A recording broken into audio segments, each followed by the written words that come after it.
नमस्कार दोस्तों, मैं अजीत कुमार पांडे, मुख्य प्रवर्तक, सह प्रभारी जिला परियोजना प्रबंधक, डिजिटल बिहार, गोपालगंज। दोस्तों, तमाम गैर सरकारी संगठनों और सरकार के साथ कार्य करते हुए और फील्ड में आने वाले सवालों को जवाबों को लेकर के हम लोगों ने इस पे एक जन जागरूकता के लिए कार्यक्रम बनाया है, जिसमें सरकार की तमाम योजनाओं की जानकारी आप सबों के सम्मुख रखी जाएगी। इस कड़ी में पीएमईजीपी, पीएमएफएमई या मुख्यमंत्री उद्यमी योजना, मुख्यमंत्री लघु उद्यमी योजना से संबंधित जानकारियां प्राय प्राय कुछ चैनलों, सरकार की एजेंसियों और कुछ स्वयंसेवी संस्थाओं के माध्यम से आप लोगों के सम्मुख समय समय पर लाई जा रही है। पर इस योजना के अंतर्गत भारत सरकार के स्तर से एक योजना प्रारंभ की गई सन 2019 में, जिसको 2020 में लागू किया गया और इस योजना की क्रियान्वयन एजेंसी भारत सरकार कृषि मंत्रालय है, जिसको कि हम किसान और कृषि कल्याण मंत्रालय के नाम से जानते हैं। इस योजना के अंतर्गत सरकार के स्तर से विपणन संबंधी आपातकाल परिस्थितियों से निपटने और किसानों के कृषि उपज को संरक्षित करने तथा उनके आय में वृद्धि के लिए तमाम कार्यक्रम को संचालित किया जा रहा है। इस योजना के अंतर्गत हम प्रत्येक तरह के कृषि और कृषि जनित कार्य गतिविधियों का चयन कर सकते हैं, जैसे poultry farming, pig farming, goat farming, fishery culture और तमाम तरह के कृषि और कृषि से संबंधित कार्य गतिविधि इसमें की जा सकती है। इस योजना के अंतर्गत भारत सरकार ने बैंक एडेड सब्सिडी प्लान को लॉन्च किया, जिसके अंतर्गत का मार्जिन मनी यानी आपका सेल्फ निवेश उसमें 20% तक का होता है। शेष 25% राशि सामान्य पुरुष को या सामान्य पुरुष से संबंधित सहकारी समितियां, सरकारी संगठन या सरकार की एजेंसियों को दी जाती है, जबकि 33.33% की सब्सिडी या छूट की राशि SC/ST वर्ग के लोगों को, महिलाओं को और SC/ST या महिलाओं से संबंधित सहकारी समितियां, स्वयं सहायता समूह या ट्रस्ट तथा सरकार के एजेंसियों को भी दी जाती है। इस योजना के अंतर्गत सर्वप्रथम जब क्रियान्वित किया गया तो केवल गोदाम बनाने के लिए ग्रामीण क्षेत्रों में यह राशि दी जाती थी, ताकि ग्रामीण क्षेत्रों में होने वाले फल, सब्जी, अनाज, दाल और तिलहन, इन सारे को स्टोर किया जा सके, सुरक्षित रख करके उचित बाजार प्रदान किया जा सके। पुनः समय मांग के आधार पे इसमें विस्तार किया गया। समुद्री उत्पाद, मीट एवं पोल्ट्री, दूध उत्पाद आदि कार्यों को सम्मिलित किया गया।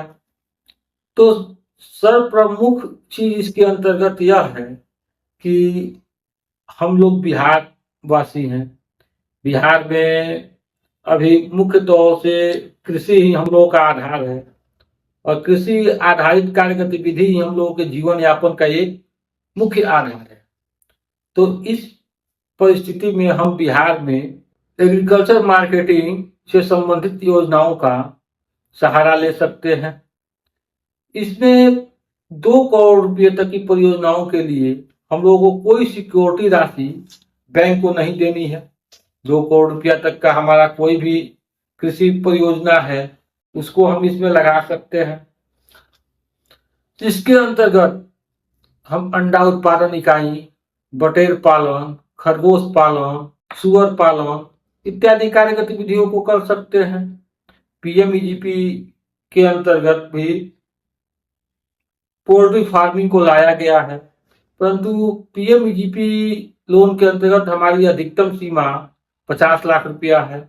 50 लाख रुपया से ज्यादा का हम कोई भी परियोजना पीएमईजीपी के अंतर्गत नहीं लगा सकते हैं, जबकि एएमआई के अंतर्गत हम 5 करोड़ तक की परियोजनाएं लगा सकते हैं। 2 करोड़ रुपया तक की परियोजनाओं पे हमको कोई सिक्योरिटी नहीं देनी है। तो 2 करोड़ रुपया तक की अगर परियोजना हम लगा रहे हैं तो सर्वप्रमुख हम लोग गोपालगंज में कार्यरत है। तो गोपालगंज या ऐसे तमाम इसके पड़ोसी जिलों में लोग पोल्ट्री फार्म के प्रति ज्यादा आकर्षित है। पोल्ट्री फार्म में अगर हम ब्रॉयलर फार्म लगा रहे हैं तो ब्रॉयलर फार्म में 1 लाख में 350 बच्चों का पालन पोषण हो सकता है। इस तरीका से अगर 5000 ब्रॉयलर मुर्गों का एक फार्म लगाते हैं तो 15 से 16 लाख रुपए तक का खर्च आता है, जबकि 5000 लेयर फार्म लगाने के लिए हमारा प्रोजेक्ट कॉस्ट लगभग 50 लाख रुपया हो जाएगा। अब 50 लाख प्रोजेक्ट कॉस्ट हो जाएगा तो उसको हम पीएमईजीपी के अंतर्गत नहीं ले पाएंगे। पीएमईजीपी के अंतर्गत 50 लाख का प्रोजेक्ट का एक फॉर्म अगर हमको लगाने के लिए कम से कम 80 से 90 लाख रुपये मूल्य वर्ग की संपत्ति जमीन हमारे अपने नाम से होनी चाहिए, जबकि बिहार में सबसे बड़ी समस्या है कि किसी भी उद्यमी के पास अपने स्वयं के नाम से उतने ज्यादा जमीन नहीं है। हम लोग अपने पुश्तैनी जमीनों का ही उपयोग करते हैं, जबकि पुश्तैनी जमीन मॉर्गेज नहीं किया जा सकता है और पुश्तैनी जमीन को अगर मॉर्गेज अपने हिस्से के आधार पे हम कर भी रहे हैं तो उसके लिए कमर्शियल लैंड जरूरी है और कमर्शियल लैंड करवाने में तमाम कानूनी बाधाएं हैं और खर्च भी ज्यादा है। तो इस वजह से अभी भारत सरकार के स्तर से संचालित एग्रीकल्चर मार्केटिंग से संबंधित यह योजना आम जनता के लिए सबसे लोकप्रिय है, जिसके अंतर्गत हम सारे कृषि और कृषि से संबंधित कार्य गतिविधियों को संपादित कर सकते हैं। इस वीडियो को हम यहीं पे संक्षेप दे रहे हैं। इसकी अगली कड़ी में एक एक योजनाओं की जानकारी दी जाएगी, जिसमें पोल्ट्री फार्म के लिए हमको क्या क्या कागजात लगेगा, डेयरी फार्म के लिए हमको क्या क्या कागजात लगेगा, या गोदाम बनवाने के लिए हमको क्या दस्तावेज लगेगा या किस तरीका से बनेगा। इस पे करके बारी बारी से आप सबों के सम्मुख इस परियोजना संबंधित सारी जानकारियां लाई जाएगी, जिसको आप अपने स्तर से एक बार देख करके भारत सरकार की इस योजना का लाभ ले सकते हैं। इस योजना के लाभ लेने के लिए आप जिला उद्योग केंद्र, जिला कृषि पदाधिकारी, जिला पशुपालन पदाधिकारी, जिला गौ विकास पदाधिकारी, जिला सहकारिता प्रसार पदाधिकारी और अपने जिला के जिला विकास प्रबंधक यानी नाबार्ड के डीडीएम कार्यालय से संपर्क कर सकते हैं।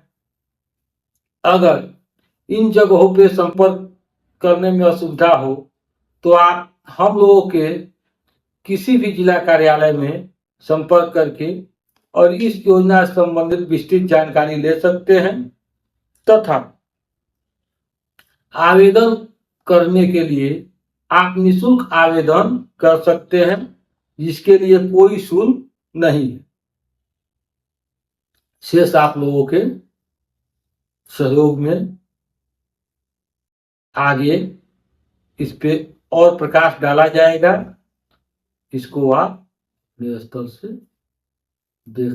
देखें और जाने और संबंधित आप अपने जिला के इन कार्यालयों में या अपने प्रखंड के प्रखंड विकास पदाधिकारी के कार्यालय में संपर्क करके इस योजना की और विस्तृत जानकारी लें।